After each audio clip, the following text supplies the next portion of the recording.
Well, here we have another fan that I'm sure some of you guys are pretty excited to see back. This is the Sportscast, most likely made by Halsey, Coca-Cola ceiling fan. This one needed a remake. This one, the last video was no commentary. And because no commentary and because descriptions don't tell you everything as well as commentary does, I put Halsey in what do you call them, parentheses on the title, because a few years ago, longer than a few years ago, I heard that these were made by Halsey, which actually kind of does surprise me, and I am still looking to really find out whether that is true or whether these are made by someone else. I mean, it just doesn't look like a Halsey product to me. But anyways, I had a bunch of people in the comments saying, "Oh no, it's not Halsey, it's Sportscast." I'm like, no, duh, it's Sportscast. But Sportscast themselves did not manufacture the fan. They just had somebody else manufacture it for them. Anyways, I am definitely glad to have this one back up. This one's super cool, and it does have the box, and I'll show you guys that later. But for now, we'll just go over the fan here. So obviously you got your fun Coca-Cola shaped blades here. And then you've got the red motor housing, which is the most common finish you can get. And you got the Coca-Cola decal there, and then obviously another Coke blade, and then you've got the globe there. And geez, okay, these lenses just look absolutely terrible. I've said it before, and I'll say it again. I hate this phone and its camera. Anyways, they're the Coca-Cola bottle fobs. Not all fans have it. Some of them just have red teardrops, but this one's got the bottle. And there's the top of it. And this one is from, I believe it was 1997. I believe it was May of 1997. And it's pretty balanced this time, which is always good. So anyways, we'll go ahead and start it up.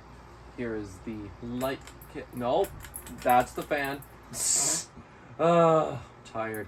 Alright, there's the light kit. That's better. Oh, jeez. I can be such a dumbass sometimes. Anyways, so that is the light there. You can't really see the logo too well on screen, but in person you really can. Alright, now we'll turn the fan on. Starting up with low speed. So, Sportscast, I believe, was sold at Target. I don't know if they were sold anywhere else, but I know for sure Target. And they had a bunch of fans. You know, I think they had obviously some sportsy things. I know they had like a baseball fan of some sort. And were they the ones that made the NASCAR fan? I don't remember where the NASCAR fan came from. Well, actually, they did have a NASCAR fan. They were actually, so they made three versions of this. They had the Coca-Cola fan, then they had the NASCAR fan, and then the Budweiser fan. All three of them used this similar sort of 44-inch builder fan style. They just changed it up, you know, to go with the branding. And this one was the only one that had, like, variations, because I believe you could get it in, like, sort of a pinky, and then also, like, an orange color alongside this red one here. Those colors are much more uncommon. And then those three fans all had, like, two different versions. They had this one here with the slightly larger housing, and then they had another one that had a smaller motor housing, and I think was maybe made by a different factory than these. So anyways, that is low speed. Obviously, with it being a 44, 42-inch fan, it is, you know, it's a little bit faster. However, it's not bad for a fan of this size, and it certainly does move a decent amount of air for what it is. So we are drawing 0.22 amps on low here, 25 watts, and then almost a whole power factor. We'll go ahead and take it to medium now.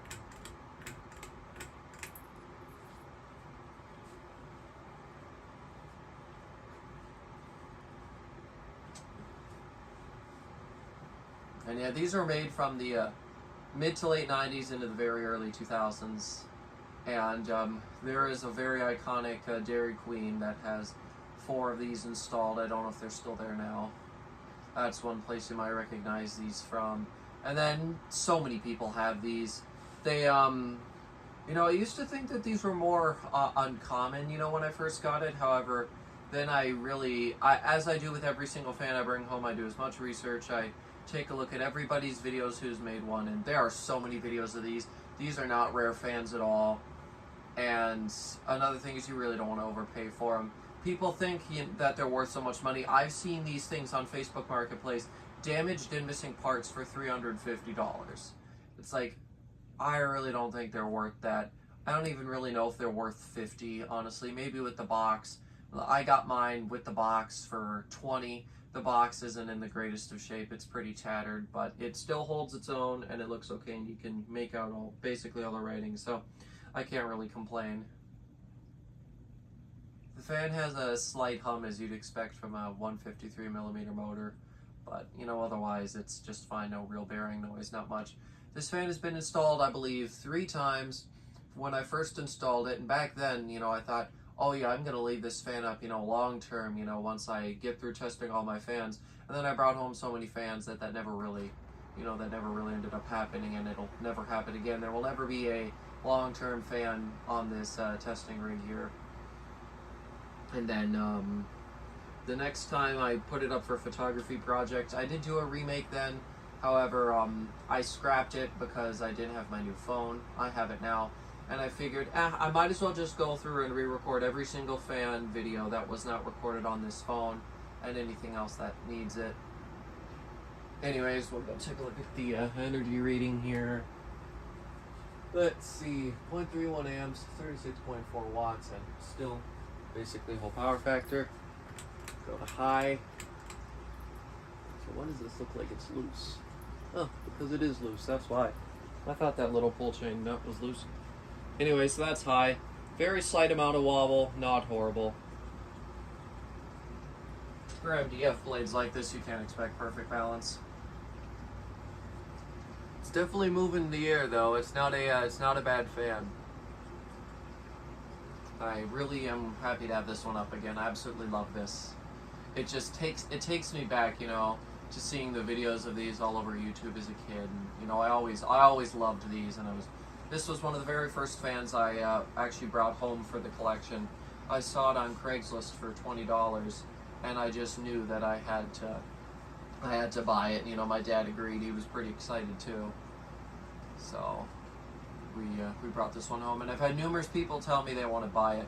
One of my friends said he wanted it. Another friend also did, and then a couple cool sort of retro stores that I've been to, like an old candy store, they also said they wanted it.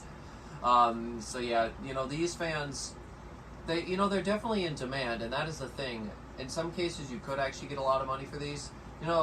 Everything is worth as much as someone's willing to pay for it. I would not be willing to overpay for these. I'm glad that I didn't overpay for this, because I feel like I would have if it was a higher price. Well, actually, there were so many new in the box Coca-Cola fans on Craigslist and Marketplace when I bought this. There were like 3 of them, and this one was the cheapest, and the other boxes were in about equal condition, but they wanted $30 more. So I was like, no, I'll go for this one. Glad I did. The guy was nice, and this was definitely a good pickup. Alright, we'll go take a look at the energy rating here. Let's see, 0.45 amps, 54.4 watts, and still a whole power factor. Now I'll take you guys out of the tripod and give you guys a little close-up while it's running.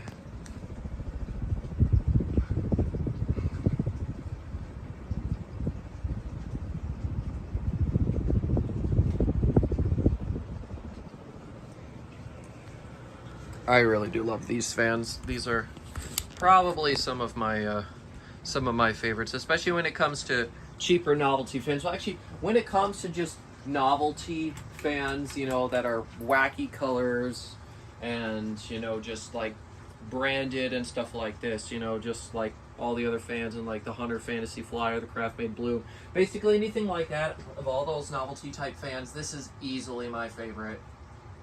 I just love it so much. And absolutely love the, the retro and Art Deco-y sort of hints on the motor housing as well. It's just a great timeless design. And, I think these will stick around. I think people are going to keep finding these interesting. So many fans from the 2000s these days are getting outdated with today's decors, but I have a feeling that these fans will be something that people still actively search out. And, they'll probably be worth a lot more in the future. But, like I said, just with how many of them are actually out there, and you know, just the quality of it. I don't actually think they're worth as much as a lot of people think.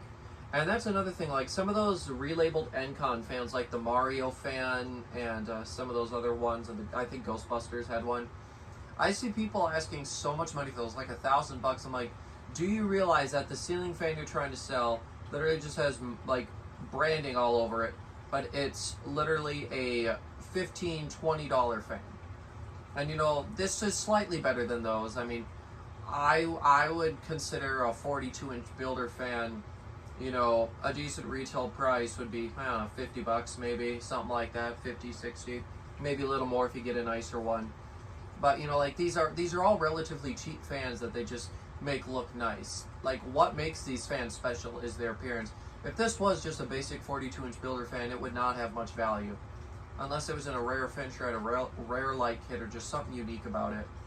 But you know, the unique thing about this is, of course, the Coca-Cola. But you know, all these are just my own opinions and just the fact that I don't really like to overspend on fans anymore. Anyways, so here is the box. Here is the top of it. Oh, looks like all the writing is on this side here. Let me move it on top of these other boxes. There we go. The frickin' glare is annoying. Some of that is English, some of it isn't. And then I'll go ahead and show you everything else. Here is the front of the box. There's a better look at all that writing there. And there's that, and that. And then I will go ahead and flip it over, show you the side. Hopefully you guys could pause and read all that. And then I'll go show you this side. And then are both of these sides, yeah, both of those sides of the boxes are the same. And then there's nothing really unique on the bottom there. So that is the box in all of its glory. As you can see, it's just a little bit tattered, but no, it's definitely not horrible. So anyways, I sure hope you guys enjoyed this video, and I sure hope you guys enjoyed seeing this fan back as much as I did, and I will see you in the next one. Goodbye.